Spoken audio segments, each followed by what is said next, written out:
兄弟们，先问大家一个扎心的历史对照：180年前，晚清街头的鸦片鬼谷瘦如柴，瘫倒在地，拖垮了一个王朝。180年后，美国街头的丧尸摇摇晃晃，当众僵立，每年超10万人死于吸毒过量。有人说这是新鸦片战争，可我今天要告诉你，美国大概率不会像当年的英国那样发起鸦片战争，但它正在经历一场更可怕的自我毁灭。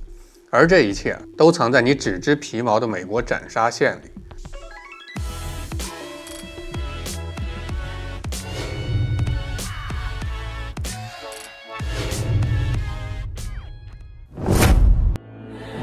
最近说起来全是美国斩杀线，说失业了租不起房，没地址找不到工作，最后流落街头，听着就绝望。但今天我要扒的是斩杀线最核心、最血腥的真相。真正压死流浪汉走向被斩杀的，不是失业，也不是高房租，而是毒瘾。聊这个话题先定个调，咱们不是站在岸上幸灾乐祸看笑话，而是要以史为镜，可以知兴替。资治通鉴里说，鉴于往事，有资于治道。美国今天的毒货困局和晚清的鸦片危机有着惊人的相似，却有着本质的不同。看懂这其中的差别，才能明白哪些红线我们半步都不能踩。这才是聊这个话题的真正意义。荀子《劝学》里说：“不积跬步，无以至千里；不积小流，无以成江海。”反过来，一个人从体面到落魄，也是一步步来的。正常情况下，总有缓冲的机会。可毒品这东西，就是千里之堤，毁于蚁穴。一旦沾上，再厚的家底，再强的能力，都会瞬间崩塌，连翻身的机会都没有，也就是被斩杀。这不是我危言耸听，数据不会说谎。美国一年里陷入无家可归状态的人数高达350万，这已经不是简单的社会问题，而是结构性的灾难。更可怕的是，相关研究显示，长期无家可归者中有50%至70%的人都在吸毒或者重度依赖酒精。而在美国有个大家默认的共识，毒品或许不是所有人变成流浪汉的起点，但绝对是他们再也爬不出来的终点。美国疾控中心 CDC 的一组数据看得我们脊背发凉。几十年前，美国每年因为吸毒过量死亡的还只有几千人，可到了2022年至2023年，这个数字直接飙到10万以上，创下了历史新高。2025年刚刚统计到4月份 ，CDC 就算出每天约有210人死于吸毒过量。每天，如果你把美国流浪人口的分布图跟毒品过量死亡率的分布图叠在一起，就会发现一个毛骨悚然的现象。流浪人口越集中的州，毒品过量死亡率就越高。这不是巧合，是赤裸裸的因果关系。在那些地方，你能看到一条清晰可怕的死亡链条，房租和生活成本飙升，把普通人推到街头。而所谓的宽容政策跟个人自由，不仅没把人拉回来，反而让毒品成了他们麻醉自己的唯一出口，也是最致命的出口。这就形成了一个恶性循环，哪里毒品泛滥，监管失守，哪里就会不断制造新的流浪者，同时不断清算掉旧的一批。这就是为什么美国大街上有那么多丧尸一样的人，他们不是天生就这样，是被这套结构性陷阱一步步逼成这样。说到这儿，肯定有人会问，美国政府难道不管吗？不是不管，是根本不想管，甚至不敢管。管子立政里说，令则行，禁则止，愿之所及，俗之所备，如白体之从亲，政之所期也。可美国的政客早就把令行禁止抛诸脑后，他们为了保住选票，怕被贴上歧视、不自由的标签，对毒品泛滥非但不禁止，反而采取宽松态度。更恶心的是，毒品泛滥已经形成了一个巨大的利益链，盘根错节，动谁都不行。不只是毒贩在挣钱，那些所谓的非营利组织、基金会，甚至连医疗体系都靠着这个问题活得风生水起。帐篷、工具、咨询、临时安置点，每一个环节都对应着预算、拨款跟职位。问题越严重，他们的经费就越充足，岗位就越稳定。一旦问题真的解决了，大量项目就会失去了存在的理由，这些人也面临着失业的风险。这就出现了一个极其反常的现象，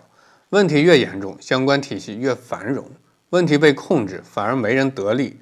这种靠问题吃饭的畸形架构，让毒品问题成了美国社会的不治之症。往深了说美国政府就是不想担责任，明确禁止毒品就等于承认曾经的放任政策是错的。明知错了还要将错就错，就只能用尊重个人自由选择来忽悠群众。等人们自己走上了绝路，不省人事了，再出来装好人说句安慰的话，这就是美国社会最虚伪的地方。甚至有个细思极恐的可能，有些美国政客还希望其他管控得好的国家也效仿他们的宽松政策，只要大家都有这个问题，就显得自己没问题。这不是我瞎猜啊，看看他们对中国禁毒政策的态度就知道，一边喊着要合作，一边又制裁中国的毒品鉴定机构，典型的内病外治，想把自己的锅甩出去。说到这儿，咱们回到开始的问题，美国会不会发起新的鸦片战争？我的答案是大概率不会。为啥呢？禁枪就是个最好的例子。美国枪支泛滥成灾，每年死于枪支的人不计其数，可就是禁不了，因为背后有强大的军火利益集团，还有选票逻辑在作祟，连自己国内的枪支问题都解决不了，怎么可能有精力去发动一场对外的鸦片战争？更关键的是，晚清的鸦片危机和今天的美国毒货本质上就是两回事儿。咱们用历史对照一下就清楚。晚清的鸦片是英国东印度公司用炮舰强行输入的，是外敌入侵加清廷腐败导致的。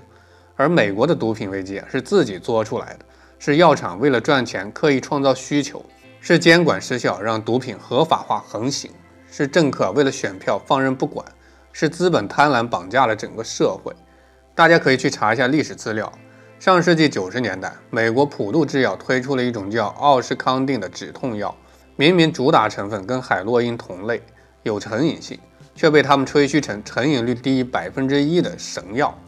为了挣钱啊，普渡制药背后的赛克勒家族砸了9亿美元游说医生，甚至买通 FDA 官员，把这种药包装成无害止痛神器。结果就是从牙疼到腰肌劳损，医生都给开这种阿片类药物，处方量10年内翻了1倍，最终酿成了全国性的成瘾危机。更讽刺的是，美国人口不到世界的5%，却消费了全球80%的阿片类药物。墨西哥贩毒集团看到了商机，开始生产芬太尼，这种东西强度是吗啡的100倍，2毫克就能致命，成本却比海洛因低20倍，利润却高20倍。现在美国加州边境一年查获的芬太尼就能够杀死50亿人，可截获量还不到流通量的1成。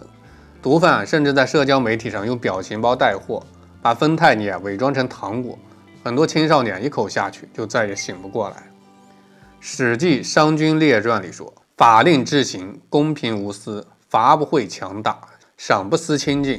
可美国的法律早就成了资本的工具。2000年至今，阿片类药物行业花了超过30亿美元搞政治游说，连美国疾控中心都被渗透。